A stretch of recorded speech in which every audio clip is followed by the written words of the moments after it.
ಎಲ್ಲರಿಗೂ ನಮಸ್ಕಾರ. ಮಕ್ಕಳೇ, ಈ ಹಿಂದೆ ರಾಜ್ಯ ಮಟ್ಟದ ಪ್ರಶ್ನೆ ಪತ್ರಿಕೆಯಲ್ಲಿ ಗಣಿತ ವಿಷಯದ ಪ್ರಶ್ನೆ ಪತ್ರಿಕೆಯಲ್ಲಿ ಕೇಳಲಾದ ಪ್ರಶ್ನೆಗಳಿಗೆ 1ರಿಂದ 27ರವರೆಗಿನ ಪ್ರಶ್ನೆಗಳಿಗೆ ಉತ್ತರಗಳನ್ನು ನಾವು ಈಗಾಗಲೇ ಕಂಡುಕೊಂಡಿದ್ದೇವೆ. ಈಗ 28ನೇ ಪ್ರಶ್ನೆಯಿಂದ ಶುರು ಮಾಡೋಣ. ನೋಡಿ, 28ನೇ ಪ್ರಶ್ನೆ ಹೀಗಿದೆ: ಈ ಕೆಳಗಿನ ದತ್ತಾಂಶಗಳಿಗೆ ಸರಾಸರಿಯನ್ನು ನೇರ ವಿಧಾನದಿಂದ ಕಂಡುಹಿಡಿಯಿರಿ ಅಂತ ಇದೆ. ಅಲ್ಲಿ ನಿಮಗೆ ವರ್ಗಾಂತರ ಮತ್ತು ಆವೃತ್ತಿಯನ್ನು ಮಾತ್ರ ಕೊಟ್ಟಿರ್ತಾರೆ. ಆಮೇಲೆ ನಾವು ಇದಕ್ಕೆ ಸರಾಸರಿಯನ್ನು ಕಂಡುಹಿಡಿಬೇಕು. ಸೊ ವರ್ಗಾಂತರ ಆವೃತ್ತಿಯನ್ನು ಈ ರೀತಿ ಬರ್ಕೊಂಡು ಅದರಲ್ಲಿ ಮಧ್ಯಬಿಂದು ಕಂಡುಹಿಡಬೇಕು. ಎಕ್ಸ್ ಮಧ್ಯಬಿಂದು ಎಕ್ಸ್. ಆಮೇಲೆ ಆವೃತ್ತಿ ಅಂದರೆ ಎಫ್ ಫ್ರೀಕ್ವೆನ್ಸಿ ಮತ್ತು ಎಫ್ ಮತ್ತು ಎಕ್ಸ್ಗಳನ್ನು ಗುಣಿಸಬೇಕು. ಅಂದರೆ ಎಫ್ ಎಕ್ಸ್ ಸಿಗ್ತದೆ. ಈ ಎಫ್ಗಳ ಮೊತ್ತವನ್ನು ಎಫ್ ಎಕ್ಸ್ಗಳ ಮೊತ್ತ ಈ ಎರಡನ್ನೂ ಸಹ ಭಾಗಿಸಬೇಕು. ಎಫ್ ಎಕ್ಸ್ಗಳ ಮೊತ್ತವನ್ನು ಎಫ್ನ ಮೊತ್ತದಿಂದ ಭಾಗಿಸಿದಾಗ ನಮಗೆ ಸರಾಸರಿ ಸಿಗ್ತದೆ. ಸರಾಸರಿ ಅಂದರೆ ಒಟ್ಟು ಪ್ರಾಪ್ತಾಂಕಗಳ ಮೊತ್ತ ಭಾಗಿಸು ಒಟ್ಟು ಪ್ರಾಪ್ತಾಂಕಗಳ ಸಂಖ್ಯೆ ಅಂತ ಅರ್ಥ. ಸೊ ಇಲ್ಲಿ ಪ್ರಾಪ್ತಾಂಕಗಳ ಮೊತ್ತ ಇದು. ಒಟ್ಟು ಪ್ರಾಪ್ತಾಂಕಗಳ ಮೊತ್ತ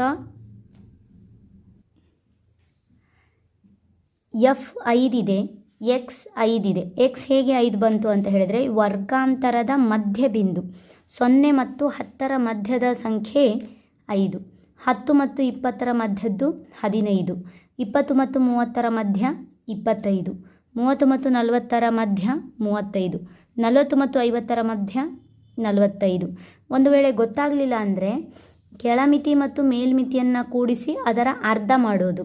ಅಂದರೆ 0 ಮತ್ತು 10 ಕೂಡಿಸಿದರೆ 10, 10ರ ಅರ್ಧ 5, 10 ಮತ್ತು 20ನ್ನು ಕೂಡಿಸಿದರೆ 30, 30ರ ಅರ್ಧ 15, 20, 30 ಕೂಡಿಸಿದರೆ 50, 50ರ ಅರ್ಧ 25. ಈ ರೀತಿ ನಾವು ಮಧ್ಯಬಿಂದುವನ್ನು ಕಂಡುಹಿಡಿಬೇಕು.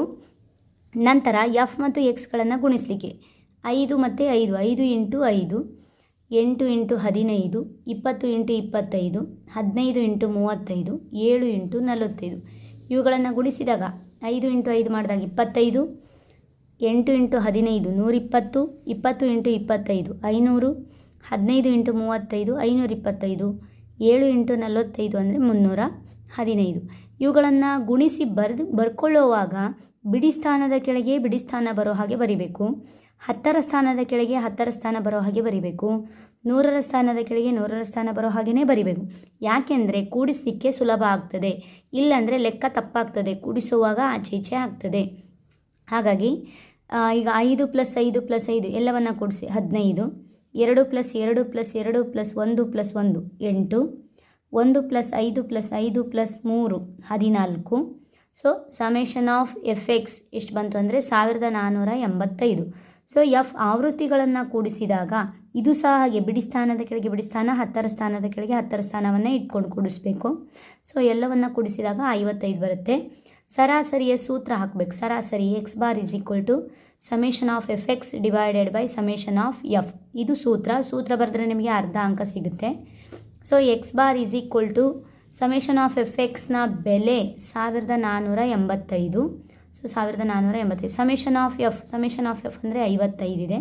ಸೊ 1485ಕ್ಕೆ 55ರಿಂದ ಭಾಗಿಸಿ 27 ಉತ್ತರ ಬರುತ್ತೆ. ನೀವು 5ರ ಮಗ್ಗಿಯಿಂದಲೂ ಸಹ ಭಾಗಿಸಬಹುದು. 5 1 5, 5 1 5, 5 2 10, 4 ಉಳಿತು 48 ಆಯಿತು, 5 9 45, 3 ಉಳಿತು 35 ಆಯಿತು, 5 7 35. ಸೊ 297 ಮತ್ತು 5 ಬಂತು, 11 ಬಂತು. 11 1 11, 11 2 22, 7 ಉಳಿತು 77 ಆಯಿತು, 11 7 77 ಮತ್ತು ಸಹ 27 ಉತ್ತರವೇ ಬರುತ್ತೆ. ಈಗ ಮುಂದಿನ ಪ್ರಶ್ನೆಯನ್ನು ನೋಡೋಣ. ಮಕ್ಕಳೇ, 28ನೇ ಪ್ರಶ್ನೆಗೆ ಅಥವಾ ಪ್ರಶ್ನೆ ಇದೆ ನೋಡಿ. ಒಂದು ಸಂಖ್ಯಾಶಾಸ್ತ್ರ ಪಾಠದ ಮೇಲೆ ಯಾವುದಾದ್ರೂ 2 ಲೆಕ್ಕಗಳು ಬರುತ್ತೆ. ಅಂದರೆ ಸರಾಸರಿ ಅಥವಾ ಬಹುಲಕ ಬರುತ್ತೆ, ಅಥವಾ ಸರಾಸರಿ ಅಥವಾ ಮಧ್ಯಾಂಕ ಬರುತ್ತೆ, ಅಥವಾ ಮಧ್ಯಾಂಕ ಅಥವಾ ಬಹುಲಕ. ಈ ಥರ ಬರ್ತದೆ. 2 ಅಥವಾ ಪ್ರಶ್ನೆಯಲ್ಲಿ ಇರುತ್ತೆ. ನೀವು ಸರಾಸರಿಯಾದರೂ ಬಿಡಿಸ್ಬೋದು, ಬಹುಲಕನಾದರೂ ಬಿಡಿಸ್ಬೋದು. ನಿಮಗೆ ಡೌಟ್ ಇದ್ದರೆ ಎರಡನ್ನೂ ಸಹ ಬಿಡಿಸಬಹುದು. ಈಗ ನೋಡಿ, 28ನೇ ಪ್ರಶ್ನೆ ಹೀಗಿದೆ: ಈ ಕೆಳಗಿನ ದತ್ತಾಂಶಗಳಿಗೆ ಬಹುಲಕ ಕಂಡುಹಿಡಿಯಿರಿ ಅಂತ ಇದೆ. ದತ್ತಾಂಶಗಳನ್ನು ಹೀಗೆ ಕೊಟ್ಟಿರ್ತಾರೆ. ಇದು ತುಂಬ ಸುಲಭದ ಲೆಕ್ಕ, 3 ಅಂಕಗಳಿದೆ ಇದಕ್ಕೆ. ಹೇಗೆ ಅಂದರೆ ವರ್ಗಾಂತರ ಕೊಟ್ಟಿರ್ತಾರೆ ಮತ್ತು ಆವೃತ್ತಿ ಕೊಟ್ಟಿರ್ತಾರೆ. ಜಸ್ಟ್ ಇದರಲ್ಲಿ ಆವೃತ್ತಿಗಳಲ್ಲಿ ಯಾವುದು ದೊಡ್ಡದಿದೆ ಅದನ್ನು ಮಾರ್ಕ್ ಮಾಡ್ಕೊಳ್ಬೇಕು. ದೊಡ್ಡ ಸಂಖ್ಯೆ ಯಾವುದಿರುತ್ತೋ ಅದನ್ನು ಮಾರ್ಕ್ ಮಾಡಿಕೊಂಡು ಅದನ್ನು F1, ಅದರ ಹಿಂದಿನ ಸಂಖ್ಯೆ F0, ಅದರ ಮುಂದಿನ ಸಂಖ್ಯೆ F2, F0, F1, F2 ಸಾಲಾಗಿಯೇ ಬರಬೇಕು. ನೀವು ಆಚೆ ಈಚೆ ಮಾಡಲಿಕ್ಕಿಲ್ಲ, ತಪ್ಪಾಗ್ತದೆ ಇಲ್ಲ ಅಂದರೆ. ನೆಕ್ಸ್ಟ್ F0 ಅಂದರೆ 4 ಇದೆ, F1 ಅಂದರೆ 8 ಇದೆ, F2 ಅಂದರೆ 6 ಇದೆ. ಇನ್ನು L ಮತ್ತು H ಬೇಕು ಸೂತ್ರದಲ್ಲಿ. L ಅಂದರೆ ಲೋವರ್ ಲಿಮಿಟ್ ಅಂತ ಹೇಳ್ತೇವೆ, ಕೆಳಮಿತಿ.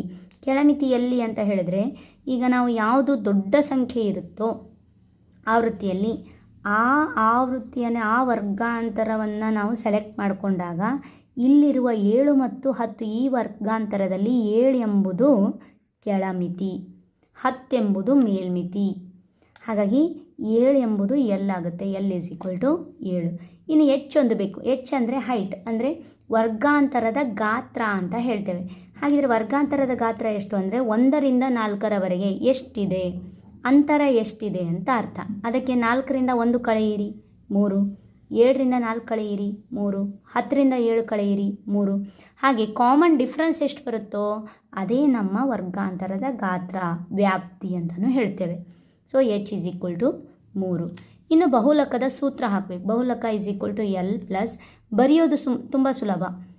ಬಹುಲಕ L plus into bracket into H ಹೀಗೆ ಬರೆದು F minus F divided by F minus F minus F. ಮೇಲೆ 2 F ಮೈನಸ್ ಮಾಡಬೇಕು, ಕೆಳಗೆ 3 F ಮೈನಸ್ ಮಾಡಬೇಕು.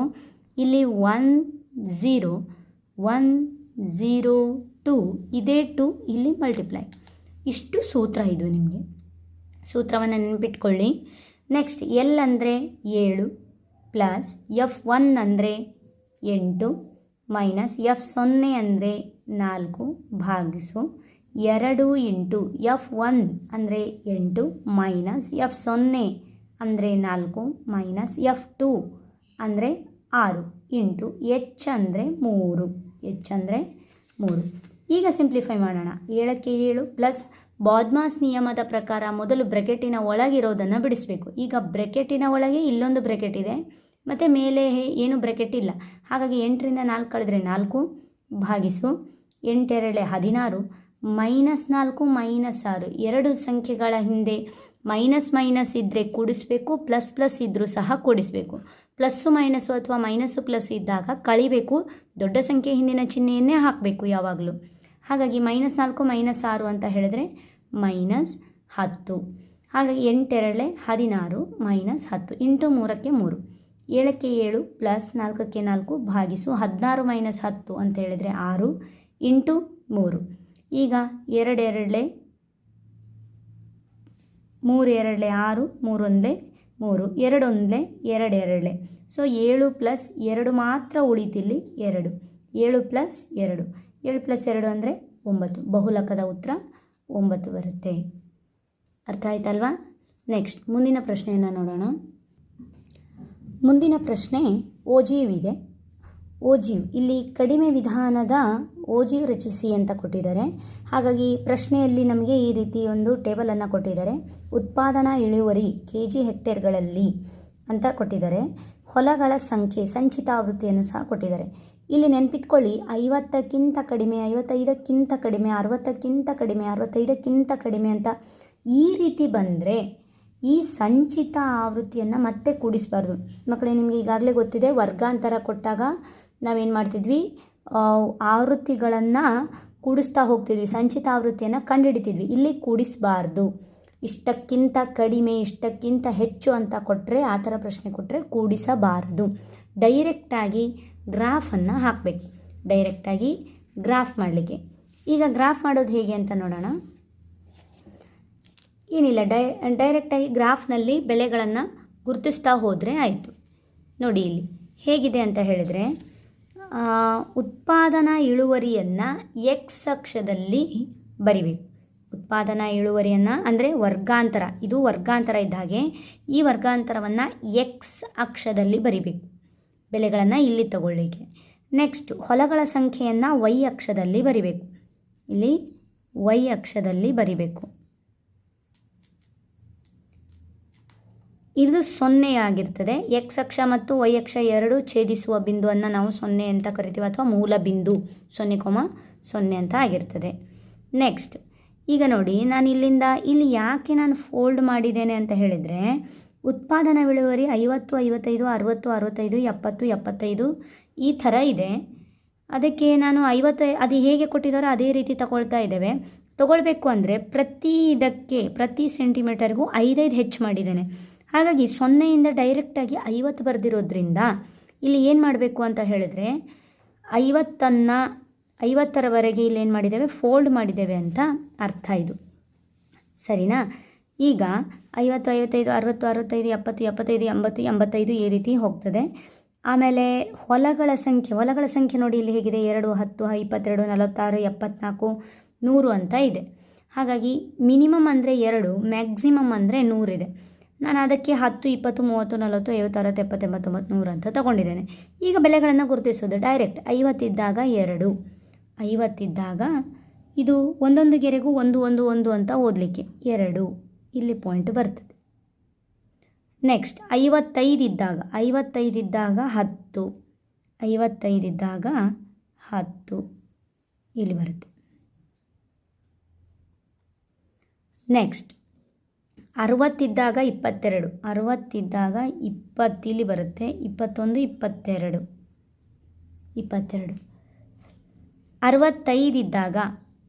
65 ಇದ್ದಾಗ 46, 40 ಇಲ್ಲಿ ಬರುತ್ತೆ, 65, 40, 45, 46. ನೆಕ್ಸ್ಟ್ 70 ಇದ್ದಾಗ 74, 70 ಇದ್ದಾಗ 74 ಇಲ್ಲಿ 70 ಇದೆ, 74 ಇಲ್ಲಿ ಬರುತ್ತೆ. ನೆಕ್ಸ್ಟ್ 75 ಇದ್ದಾಗ 100, 75 ಇದ್ದಾಗ 100 ಇಲ್ಲಿ ಬರುತ್ತೆ, 100. ಈ ಪಾಯಿಂಟ್ಗಳನ್ನು ಏನು ಮಾಡಬೇಕೀಗ, ಸ್ಕೇಲ್ನಿಂದ ಸೇರಿಸಬೇಕು. ನೋಡಿ, ಇಲ್ಲಿಂದ ಸ್ಟಾರ್ಟ್ ಆಗ್ತದೆ.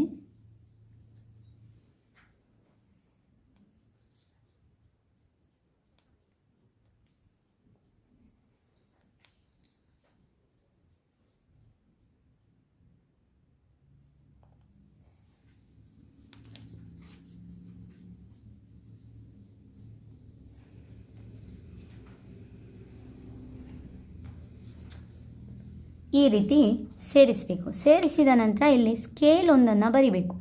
ಎಕ್ಸ್ ಅಕ್ಷ ಹೇಗೆ ತಗೊಂಡಿದ್ದೇವೆ ನಾವು, ಎಕ್ಸ್ ಅಕ್ಷದಲ್ಲಿ ಪ್ರತಿ ಸೆಂಟಿಮೀಟರಿಗೂ ನಾವು 5 ಮಾನಗಳನ್ನು ಹೆಚ್ಚು ಮಾಡ್ತಾ ಹೋಗಿದ್ದೇವೆ. ಅದಕ್ಕೆ ಎಕ್ಸ್ ಅಕ್ಷ 1 ಸೆಂಟಿಮೀಟರ್ ಈಸ್ ಈಕ್ವಲ್ ಟು 5 ಮಾನ. ಅದೇ ರೀತಿ ವೈ ಅಕ್ಷದಲ್ಲಿ ಹೇಗೆ ಮಾಡಿದ್ದೇವೆ, ಪ್ರತಿ ಸೆಂಟಿಮೀಟರಿಗೂ 10 ಮಾನಗಳನ್ನು ಹೆಚ್ಚು ಮಾಡಿದ್ದೇವೆ.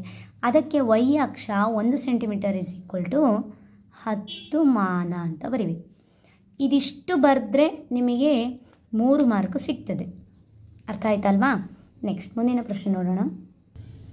ಮುಂದಿನ ಪ್ರಶ್ನೆ ಹೀಗಿದೆ: ಬಾಹ್ಯ ಬಿಂದುವಿನಿಂದ ವೃತ್ತಕ್ಕೆ ಎಳೆದ ಸ್ಪರ್ಶಕಗಳ ಉದ್ದವು ಸಮವಾಗಿರುತ್ತದೆ ಎಂದು ಸಾಧಿಸಿ. ಪ್ರಮೇಯ ಇದೆ. 3 ಅಂಕದ ವೃತ್ತದ ಮೇಲಿನ ಪ್ರಮೇಯ ಇದೆ. ಇದಕ್ಕೆ ನಿರೂಪಣೆಯನ್ನು ಬರೀಬೇಕು. ಫಸ್ಟು ನಿರೂಪಣೆ ಬರೆದು ರಚನೆ ಮಾಡಬೇಕು, ಡೈಗ್ರಾಮ್ ತೆಗಿಬೇಕು. ಡೈಗ್ರಾಮ್ ತೆಗೆಯೋದು ನಿಮ್ಗೆ ಗೊತ್ತಿದೆ, ಸ್ಪರ್ಶಕದ ರಚನೆ ಹೇಗೆ ಮಾಡ್ತೀರಿ ಅಂತ. ನೆಕ್ಸ್ಟ್ ಅದೇ ರೀತಿ ದತ್ತ ಏನಿದೆ, ಎ ಎಂಬುದು ವೃತ್ತ ಕೇಂದ್ರ, ಬಿ ಬಾಹ್ಯ ಬಿಂದು, ಪಿ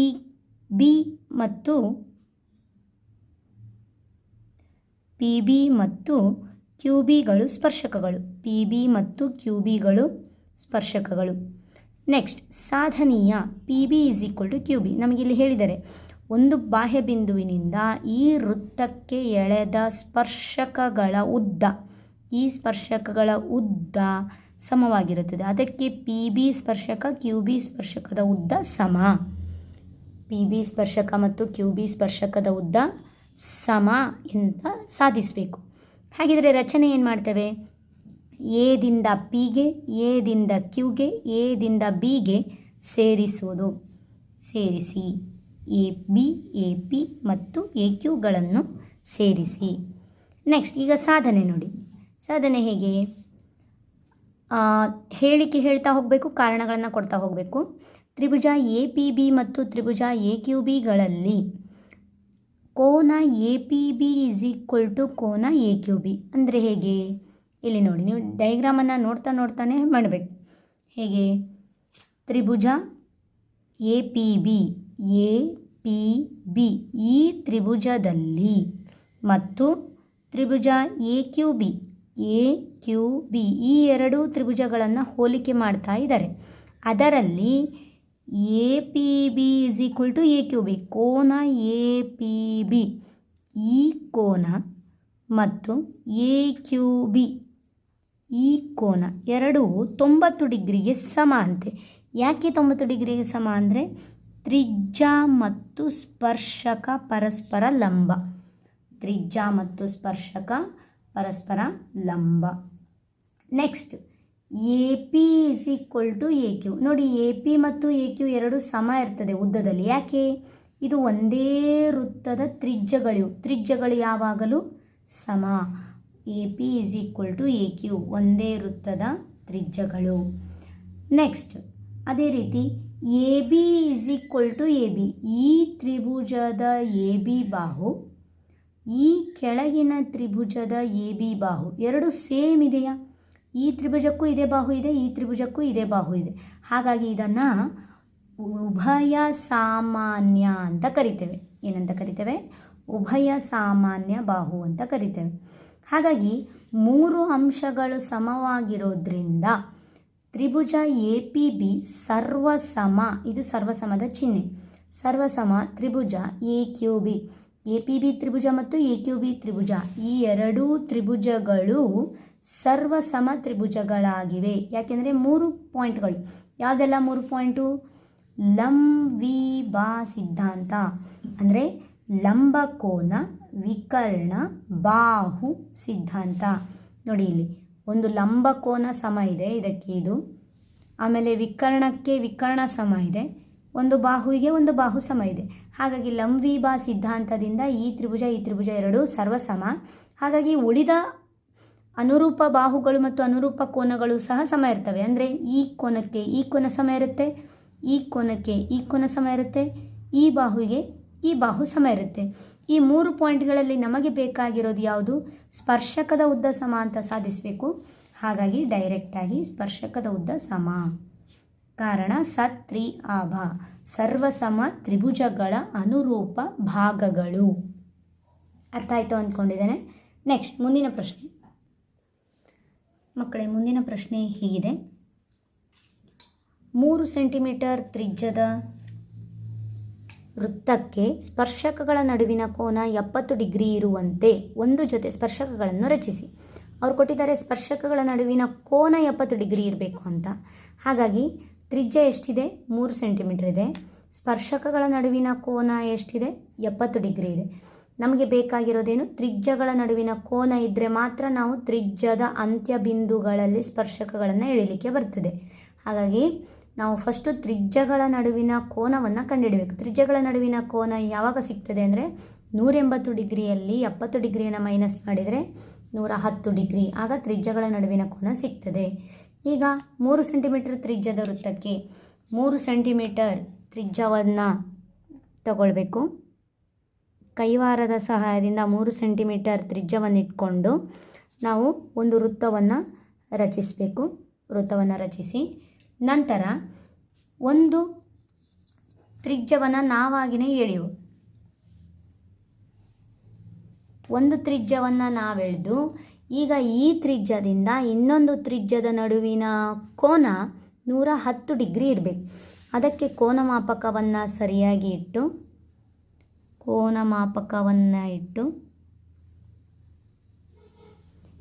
ಕೋನಮಾಪಕವನ್ನು ಇಲ್ಲಿ ನಾವು ಪಾಯಿಂಟ್ ಇಟ್ಟಿದ್ದೇವೆ. ನಮಗೆ ಇಲ್ಲಿ 0ಇಂದ ಸ್ಟಾರ್ಟ್ ಮಾಡಬೇಕು. ನೀವು ಇಲ್ಲಿಂದ 0 ಅಂತ ಹೇಳಿ 110 ಡಿಗ್ರಿಗೆ ಇಲ್ಲಿ ಪಾಯಿಂಟ್ ಕೊಡೋದಲ್ಲ. 110 ಡಿಗ್ರಿ ಅಂದರೆ ಇಲ್ಲಿಗೆ ಪಾಯಿಂಟ್ ಕೊಡೋದಲ್ಲ. ಇಲ್ಲಿಂದ 0, 10, 20, 30, 40. ಯಾಕೆಂದರೆ ಗೆರೆ ಈ ಕಡೆ ಇದೆ. ಹಾಗಾಗಿ 0, 10, 20, 30, 80, 90, 100, 110 ಡಿಗ್ರಿ ಇಲ್ಲಿ ಪಾಯಿಂಟನ್ನು ಕೊಡಬೇಕು. ಕೊಟ್ಟ ನಂತರ ಇದನ್ನು ಸೇರಿಸೋಣ. ಈ ಪಾಯಿಂಟನ್ನು ಸೇರಿಸೋಣ. ಆದರೆ ಅಲ್ಲಿವರೆಗೂ ಎಳೆಯೋದು ಬೇಡ, ನಮ್ಮ ವೃತ್ತದವರೆಗೂ ಎಳೆದ್ರೆ ಸಾಕು. ಈಗ ಈ ಪಾಯಿಂಟಿನಲ್ಲಿ ಮತ್ತು ಈ ತ್ರಿಜ್ಯದ ಅಂತ್ಯಬಿಂದು, ಈ ತ್ರಿಜ್ಯದ ಅಂತ್ಯಬಿಂದುವಿನಲ್ಲಿ ಸ್ಪರ್ಶಕವನ್ನು ರಚನೆ ಮಾಡಬೇಕು. ಸ್ಪರ್ಶಕದ ರಚನೆ ನಿಮಗೆ ಗೊತ್ತಿದೆ. ಇಲ್ಲಿ ಲಂಬ ರೇಖೆಯನ್ನು ಎಳಿಬೇಕು. ಕೈವಾರದ ಸಹಾಯದಿಂದ ಈ ಬಿಂದುವಿನಲ್ಲಿ ಲಂಬ ರೇಖೆಯನ್ನು ಎಳಿಬೇಕು. ಹಾಗಾಗಿ ಲಂಬ ರೇಖೆ ಎಳೆಯೋದು ಹೇಗೆ? ಇಲ್ಲಿಂದ ತ್ರಿಜ್ಯ ಎಷ್ಟಿದೆಯೋ ಅಷ್ಟರ ಅರ್ಧ ವೃತ್ತ ಕಟ್ಟಾದ ಪಾಯಿಂಟಿನಿಂದ ಇನ್ನೊಮ್ಮೆ ಕಂಸವನ್ನು ಎಳೆಯೋದು, ಮೇಲೊಂದು ಕಂಸ ಮತ್ತು ಈ ಅರ್ಧ ವೃತ್ತವನ್ನು ಇನ್ನೊಂದು ಕಂಸದಲ್ಲಿ ಕಟ್ ಮಾಡೋದು, ಈ ಕಟ್ ಮಾಡಿದ ಕಂಸದಿಂದ ಇನ್ನೊಂದು ಕಂಸ, ಈ ರೀತಿ ನಮಗೆ ಇಲ್ಲೊಂದು ಪಾಯಿಂಟ್ ಸಿಗ್ತದೆ.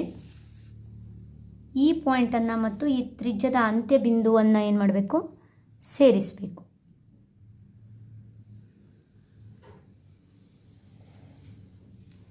ಈಗ ಈ ತ್ರಿಜ್ಯಕ್ಕೆ ನಾವೇನು ಮಾಡಿದ್ವಿ? ಸ್ಪರ್ಶಕವನ್ನು ರಚನೆ ಮಾಡಿದ್ವಿ. ಅದೇ ರೀತಿ ಈ ಕಡೆಯೂ ಸಹ, ಈ ತ್ರಿಜ್ಯದ ಅಂತ್ಯಬಿಂದುವಿನಲ್ಲಿಯೂ ಸಹ ನಾವು ಈಗ ಅರ್ಧ ವೃತ್ತವನ್ನು ಎಳೆಯೋಣ. ನೀವು ಈ ಕಡೆಯೂ ಮಾಡ್ಬೋದು ಅಥವಾ ಈ ಕಡೆಯೂ ಮಾಡ್ಬೋದು, ಯಾವುದು ಸಹ ಆಗ್ತದೆ.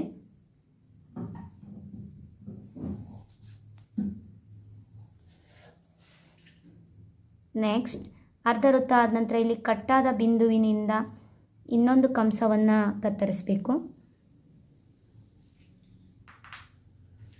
ಇಲ್ಲೊಂದು ಕತ್ತರಿಸಬೇಕು ಮತ್ತು ಮೇಲೊಂದು ಕಂಸವನ್ನು ಎಳಿಬೇಕು. ಇಲ್ಲಿ ಕತ್ತರಿಸಿದ ಬಿಂದುವಿನಿಂದ ಇನ್ನೊಂದು ಕಂಸವನ್ನು ಮೇಲೆ ಕತ್ತರಿಸೋದು. ಇಲ್ಲಿ ಇನ್ನೂ ಕಟ್ಟಾಗಲಿಲ್ವಲ್ಲ, ಹಾಗಾಗಿ ಇನ್ನೊಂದು ಸಲ ಇದನ್ನು ವೃದ್ಧಿಸೋಣ. ಇಲ್ಲೊಂದು ಪಾಯಿಂಟ್ ಸಿಕ್ಕಿತು ನೋಡಿ. ಈ ಪಾಯಿಂಟನ್ನು ಮತ್ತು ಈ ಪಾಯಿಂಟನ್ನು ಸೇರಿಸಿದರೆ ಆಯಿತು.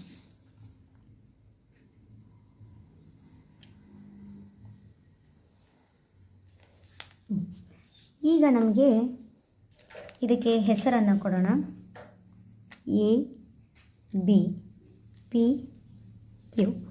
ಇಲ್ಲಿ 70 ಡಿಗ್ರಿ ಇರುತ್ತೆ, ಇದು 110 ಡಿಗ್ರಿ. ಬೇಕಿದ್ರೆ ನೀವು ಕೆಲವು ಸಲ ಏನು ಮಾಡ್ಬೋದು ಅಂತ ಹೇಳಿದರೆ, ಈ ಸ್ಪರ್ಶಕದ ಉದ್ದವನ್ನು ಅಳತೆ ಮಾಡಿ ಬರೆಯಿರಿ ಅಂತ ಕೊಟ್ಟಿರ್ತಾರೆ. ಸ್ಪರ್ಶಕದ ಉದ್ದವನ್ನು ಸಹ ಅಳತೆ ಮಾಡಿ ಬರೆಯಬಹುದು. 4.5 ಸೆಂಟಿಮೀಟರ್ ಸ್ಪರ್ಶಕದ ಉದ್ದ ಯಾವುದು? P B is equal to 4.5 centimetre, Q B is equal to 4.5 centimetre. ಈ ರೀತಿ ಬರೆದ್ರೆ ನಿಮಗೆ 3 ಅಂಕಗಳು ಸಿಗ್ತದೆ. ಅರ್ಥ ಆಯಿತು ಅಂದ್ಕೊಂಡಿದ್ದೇನೆ. ಮುಂದಿನ ಪ್ರಶ್ನೆ ಹೀಗಿದೆ. ಚಿತ್ರದಲ್ಲಿ ತೋರಿಸಿರುವಂತೆ 21 ಸೆಂಟಿಮೀಟರ್ ತ್ರಿಜ್ಯವಿರುವ ಒಂದು ವೃತ್ತದಲ್ಲಿನ AC ಕಂಸವು, ಇದೊಂದು ಚಿತ್ರದಲ್ಲಿ ತ್ರಿಜ್ಯಾಂತರ ಖಂಡ ಇದೆ, ಹಾಗಾಗಿ 2 ತ್ರಿಜ್ಯಗಳು, ತ್ರಿಜ್ಯದ ಉದ್ದ 21 ಸೆಂಟಿಮೀಟರ್. AC ಕಂಸವು ವೃತ್ತ ಕೇಂದ್ರದಲ್ಲಿ 60 ಡಿಗ್ರಿ ಕೋನವನ್ನುಂಟು ಮಾಡುತ್ತದೆ. ಕೇಂದ್ರದಲ್ಲಿ 60 ಡಿಗ್ರಿ ಕೋನವನ್ನು ಉಂಟು ಮಾಡುತ್ತದಂತೆ. ಹಾಗಾದರೆ ಕಂಸ ACಯ ಉದ್ದ, ಈ AC ಕಂಸದ ಉದ್ದ ಬೇಕು. ಇನ್ನೊಂದು ತ್ರಿಜ್ಯಾಂತರ ಖಂಡ OACಯ ವಿಸ್ತೀರ್ಣವನ್ನು ಕಂಡುಹಿಡಿಯಿರಿ. OAC, ಈ ತ್ರಿಜ್ಯಾಂತರ ಖಂಡದ ವಿಸ್ತೀರ್ಣ ಕಂಡುಹಿಡಿಬೇಕು. ಹಾಗಿದ್ರೆ ತ್ರಿಜ್ಯ ಕೊಟ್ಟಿದ್ದಾರೆ R = 21 ಸೆಂಟಿಮೀಟರ್. ಥೀಟಾ ಅಂದರೆ ನಮಗೆ ಕೋನ ಎಷ್ಟಿದೆ? 60 ಡಿಗ್ರಿ. ನಮಗೆ ಸೂತ್ರ ಗೊತ್ತಿದೆ, ತ್ರಿಜ್ಯಾಂತರ ಖಂಡದ ಕಂಸದ ಉದ್ದ ಸಮ theta / 360 degree into 2πr. Theta ಅಂದರೆ 60 ಡಿಗ್ರಿ ಭಾಗಿಸು 360 ಡಿಗ್ರಿ ಇಂಟು 2π ಅಂದರೆ 22/7 ಇಂಟು r ಅಂದರೆ 21.